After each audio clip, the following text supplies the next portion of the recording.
What is Art? By Leo Tolstoy. A work in aesthetics first published in 1896. The principal ideas of which are: art is the intentional communication of feelings. The artist uses colours, sounds, words or other materials to create an object which will provoke in the spectator the feeling the artist himself once had and which he intends to pass on to others. True art is not only sincere, but infectious. The more widespread the appeal and effectiveness of the work as a means for the communication of feeling, the better the work of art. The better the work is as art. The highest art is that which communicates the feeling of brotherhood and sisterhood, I suppose we have to add, the love for one's neighbour. Tolstoy, like Plato, believed art too important to be judged in terms of art alone, since art is capable of making men better or worse, better citizens or worse citizens, better men or worse men. The social and ethical consequences of art must be considered in judgments about art. Tolstoy denied that a work of art can be great but corrupting, artistically good but morally evil. Tolstoy was 68 when he published What is Art, 30 years after the completion of War and Peace, 19 years after the completion of Anna Karenina. However, Tolstoy's long-standing concern with the nature and function of art is revealed by Schoolboys and Art of 1861, an account he wrote of discussions with his pupils 35 years prior to publication of What is Art. The answer Tolstoy finally found to the question, what is art, is very simple. Art is the intentional communication of feelings. In a work of art, the artist creates something which calls up first in the artist, and then in others, a feeling experienced by the artist. According to Tolstoy, the creation of a work of art proceeds along the following lines. First, the artist has an experience or feeling such as fear, joy, grief, anger, hope. He then desires to share this feeling with others, to infect them with it, to give them this same feeling, to make them fearful, joyous, grief-stricken, angry, hopeful. In order to communicate his feeling to his fellow men, he creates a work of art, a story, a song, a poem, a play, a painting. If he is successful, if he has created a genuine work of art, his creation will give him again his original feeling, but, and this is more important, it will give other men this same kind of feeling. Art is essentially a means of communication. It is the most direct and immediate form of communication, since the very feeling which led the artist to create his work of art is experienced by his audience. The artist does not merely describe his feeling of joy or grief, nor does he merely reveal or show his feeling of anger or fear. The artist shares his feelings with other men by creating something which makes them feel joy, grief, anger, or fear. It is not very surprising that Tolstoy rejected as pseudo-art much of what is usually accepted as art. Art must originate with an experience or feeling of the artist. Much pseudo-art comes from insincerity or the attempt to create a work of art which does not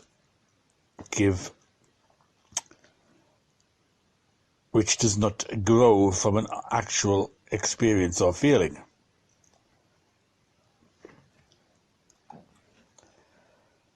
The aspiring artist, lacking any feeling which could be conveyed by a genuine work of art,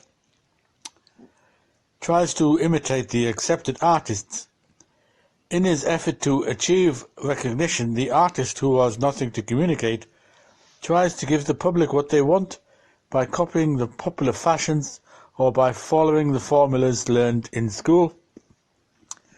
Tolstoy denies that anything created in answer to an external inducement rather than to an inner need can be genuine art.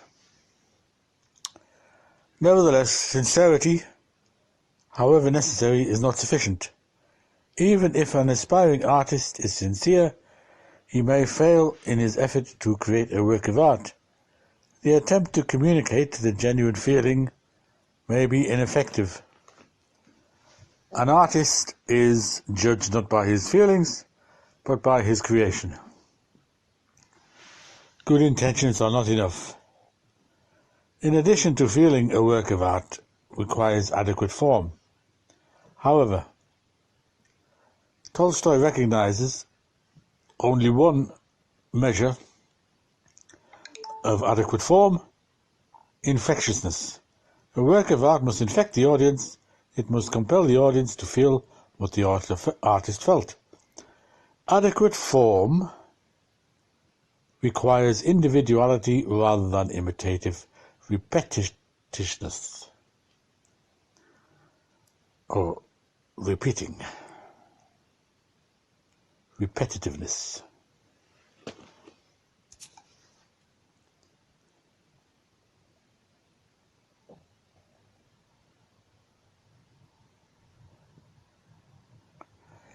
Brevity rather than bulkiness. Clarity rather than obscurity. Simplicity of expression rather than complexity of form. The adequate form of a genuine work of art is shown by the universality of its appeal. A genuine work of art does not need an interpreter. A genuine work of art is not restricted to an elite, to the happy few. A genuine work of art directly and immediately creates in other men the feelings of the artist. Art, then, demands the adequate expression of genuine feeling. However, Tolstoy adds yet a third requirement. Not a requirement which determines whether something is art, but a requirement which determines whether something is good art, morally good, worthy of support and encouragement. Tolstoy recognizes that art can be morally corrupting, that art which is good art, judged by the sincerity of the artist's feelings and the successful communication of this feeling, might still be undesirable. The feeling communicated is also important.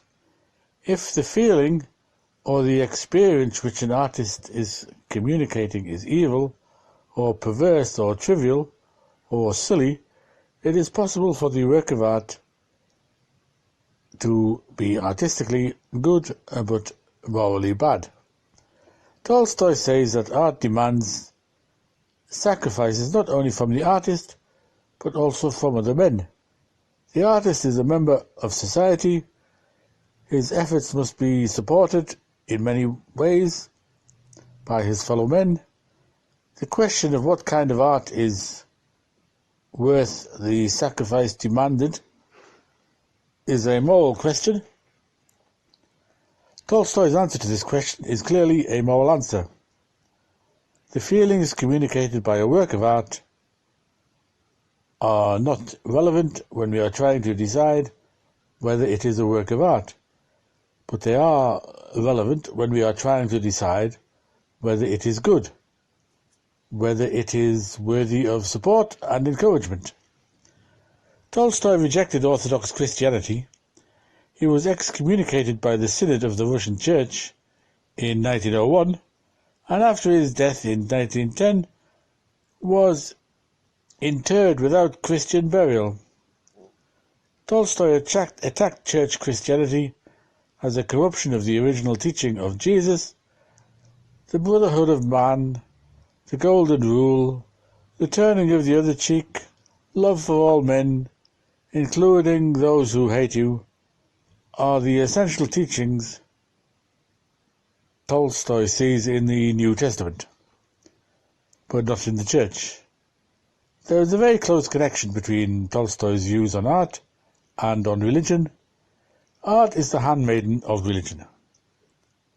The feelings communicated by the artist to his fellow men by the work of art will, in the case of the best art, be feelings which unite men, which increase their love for one another. The final judgment on a work of art must be a moral judgment as well as an aesthetic judgment. Tolstoy writes, and I quote, "The estimation of the value of art, or rather of the feelings it transmits, depends on men's perception of the meaning of life, depends on what they hold to be the good and evil of life." End quote.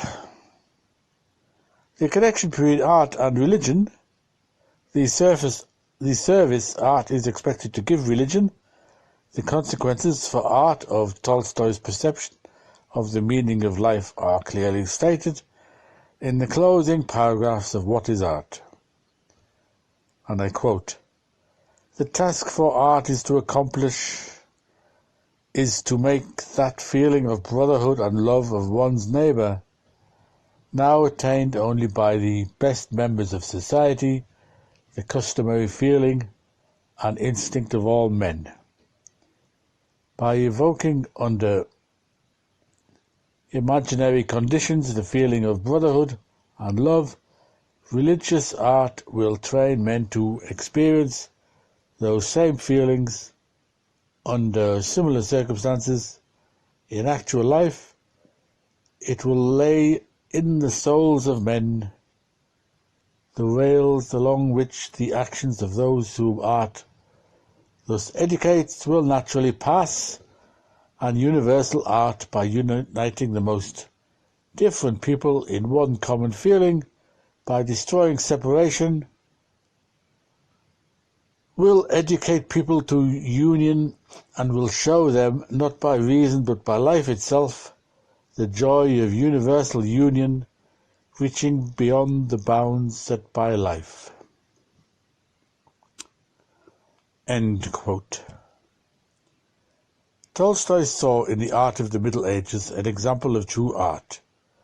In that period, religion provides a basis common to the artists and the mass of the people, so that the feelings experienced by the artist could be communicated to the mass of the people.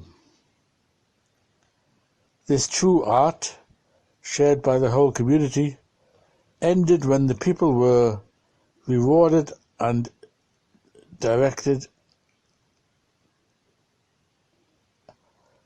I'll start again. This true art, shared by the whole community, ended when the people who rewarded and directed art lost their religious belief. The universality of the art of the Middle Ages was followed by a split between the art of the upper classes and the masses of the people. The development of an exclusive art incomprehensible to most men seriously weakened and almost destroyed art itself. The subject matter of art became impoverished. The only feelings acceptable for communication were pride, discontent, and sexual desire. The artist became a professional living by his art, creating counterfeits of art rather than genuine works of art. Critics, perverted but self-confident, took away from plain men the valuation of art. Genuine art, Tolstoy argues, needs no critics. If the work succeeds in transmitting the feeling of the artist, there is nothing for the critic to do. If the work fails to transmit the feeling of the artist, there is nothing the critic can do.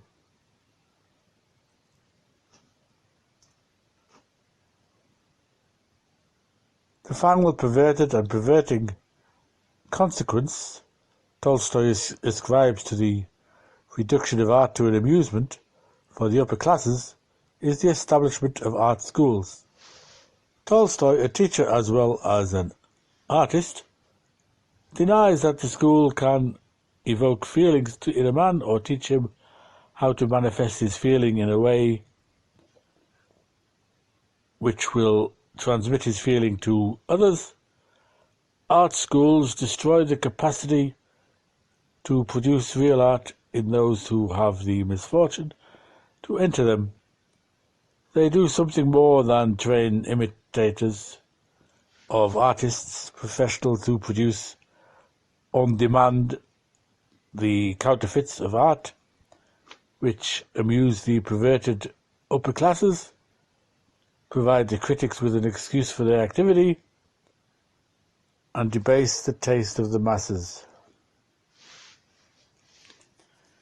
If there is any danger that admiration for the artistic achievements of the author of War and Peace and Anna Karenina will lead to uncritical acceptance of Tolstoy's theories about the nature and purpose of art, it is more than balanced by the danger that contempt for Tolstoy's critical judgments will lead to uncritical rejection of those theories. It is quite possible that judgments of Tolstoy's point of view as perverse or even stupid, as in F. M. Cornford's introduction to Book 9 of Plato's Republic,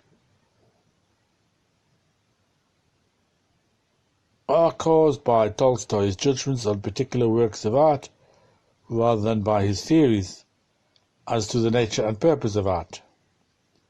War and Peace, Anna Karenina, and the fact all of his own work except the stories, God Sees the Truth but Waits, and The Prisoner of the Caucasus, fall in Tolstoy's eyes into the category of bad art. Included with the Psalms, the writings of the Jewish prophets, the Iliad, the Odyssey, Don Quixote, the Pickwick Papers, as examples of genuine art, are Dickens' Christmas Carol, Uncle Tom's Cabin, Millet's Drawing the Man with the Hoe. Tolstoy praises as true art. Pushkin's short stories and poems,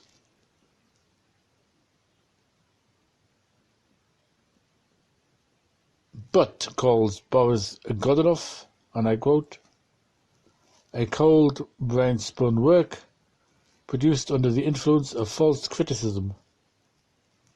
Sophocles, Euripides, Aeschylus, Aristophanes, Dante, Milton, Shakespeare, Goethe, Raphael, Michelangelo, Bach, Beethoven, Wagner. These are among the artists judged and found wanting by Tolstoy. Michelangelo's Last Judgment is called absurd. Beethoven's Piano Sonata in A major, Opus 101. The Hammerklavier is bad art because, and I quote, it artificially evoked obscure, almost unhealthy excitement, end quote. Beethoven's Ninth Symphony is bad art because it neither transmits the highest religious feeling nor unites all men in one common feeling. And from Hamlet, Tolstoy received, and I quote, that peculiar suffering which is caused by false imitation of works of art, end quote. Baudelaire is criticized on two counts. The feelings transmitted are, and I quote, evil and very base, end quote, and these feelings are expressed with, and I quote, eccentricity and lack of clearness, end quote.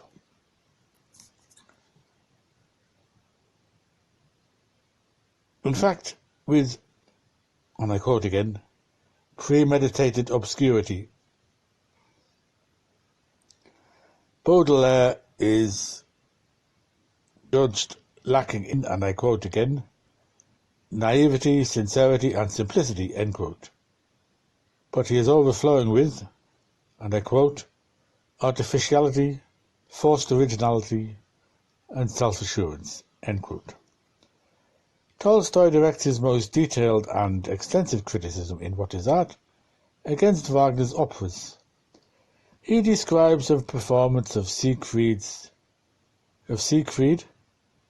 Tolstoy calls this, and I quote, a model work of counterfeit art so gross as to be even ridiculous, end quote. He was unable to sit through the entire performance and I quote, escaped from the theatre with a feeling of repulsion, end quote. Tolstoy sees in Siegfried almost everything he detests in pseudo-art. It would be incomprehensible to a peasant with unperverted taste.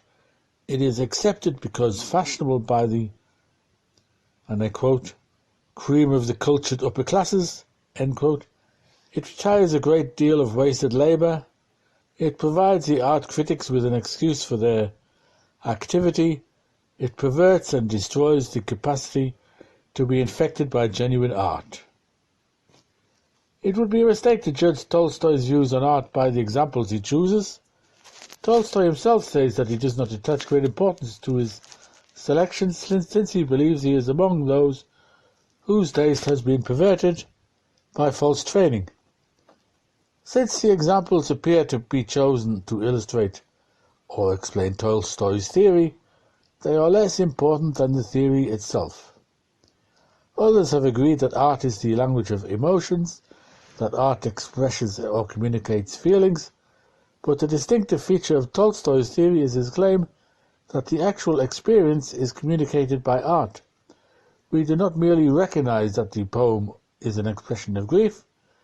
We do not merely recognize that the author was moved by an authentic feeling of grief. If the poem is a genuine work of art, we grieve. The connection between art and life cannot be made clearer. Tolstoy, like Plato, denies the autonomy of art, the uniqueness of aesthetic expression.